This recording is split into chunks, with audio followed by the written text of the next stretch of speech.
外滩作为上海的标志性建筑，可以在网上看到各种各样的介绍。但我更好奇的是，外滩的这些建筑现在是用来做什么，以及这些建筑的里面是怎么样的？今天这个视频将带你解答这一些问题，包括教你如何用性价比最高的方法来俯瞰外滩以及黄浦江对岸的浦东。Let's go！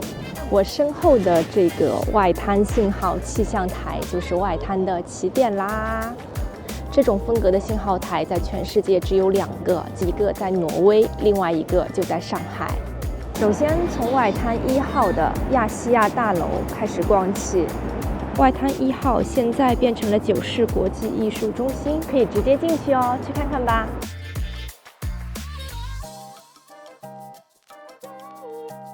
在1楼中停的时候，记得抬头。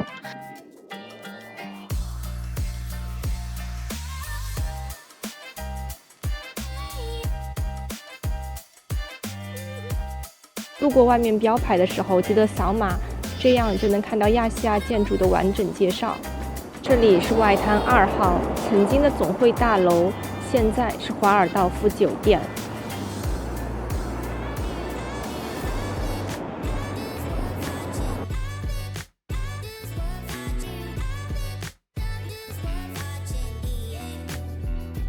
外滩3号除了1楼和3楼分别是珠宝和画廊之外，其他5层都是餐厅。嗨，在这边强烈推荐外滩3号7楼的 Pop 餐厅，它这边有露台，然后你可以点上一杯咖啡，俯瞰整个外滩，包括是黄浦江对岸的浦东，视野特别好。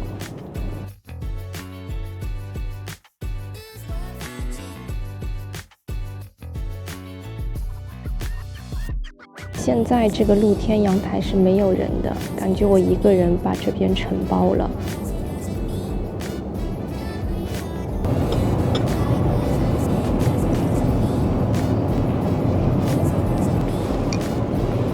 Cheers！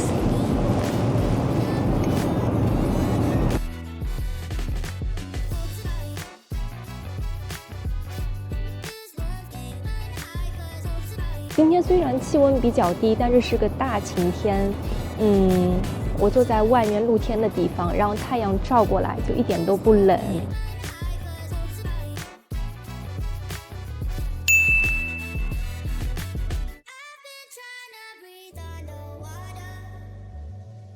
外滩的5号是恒丰银行，一般只办理银行业务，不对游客开放。外滩6号门口的装饰很吸引人眼球。Hi, buddy。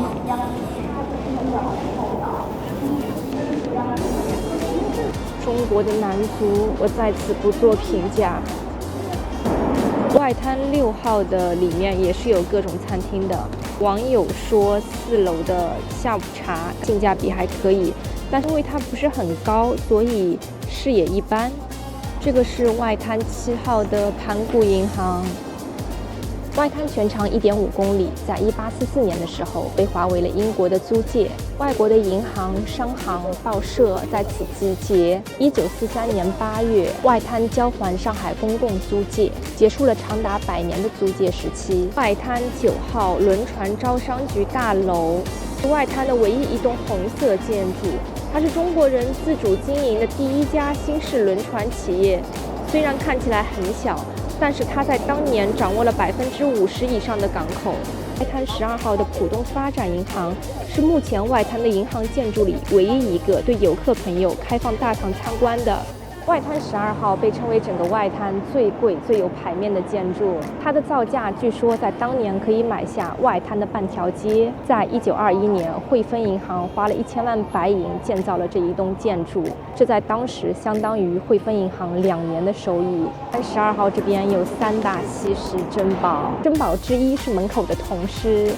其中张着嘴巴的这个门口的铜狮是港币100元的原型，这个狮子是在英国定制的，它在1923年的时候从英国运到上海来，重量大概有1吨。张口的这个狮子叫史蒂芬，闭口的狮子叫芬迪。张口是代表招财，闭口是代表守财，一张一闭代表钱财只进不出。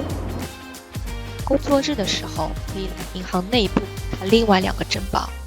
第2个珍宝是大厅里的罗马穹顶，直径有16米，镶嵌着一幅巨型的马赛克壁画，由昂贵的产自威尼斯的马赛克拼接而成。顶上面的正中间是古希腊神话中的丰收女神，背景是太阳，表达了他们对太阳的顶礼膜拜。这里的1楼用于接待客户、办理业务，2楼是办公室，不对外开放。第3个珍宝是28根13米高的天然大理石柱，其中有4根没有经过任何拼接，全世界一共就只有6根没有拼接过的，另外2根在法国的卢浮宫，很豪横了。12星座下方的8幅壁画则代表汇丰银行全球核心城市的8家分行，穹顶上面还有个露天的露台。这里的2侧还各有一幅古希腊人物画像。外滩13号的江海关大楼目前仍然是上海海关的办公场所，不提供参观。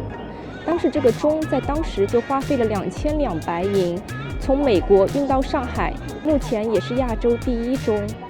中国有近50年的时间，关税是由外国人征收的。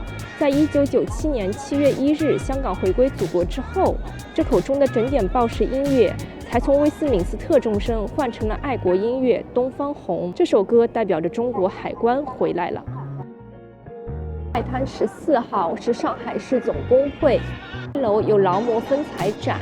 外滩15号的上海外汇交易中心同样是办公场所，无法入内。外滩16号的招商银行开始，接下去一共会有5栋楼，就是100年银行建筑，提供业务办理，暂不开放游客参观。外滩18号是世界艺术展厅，这里是外滩20号的和平饭店。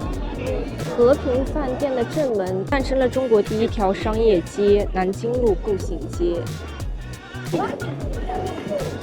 和平饭店是整个外滩最高的建筑。传说在旧时期，如果你犯了事儿，只要你躲进和平饭店，白道黑道都拿你没辙，因为和平饭店的老板姓杜。但实际上呢，和平饭店是有一个叫沙逊的外国人所建造的。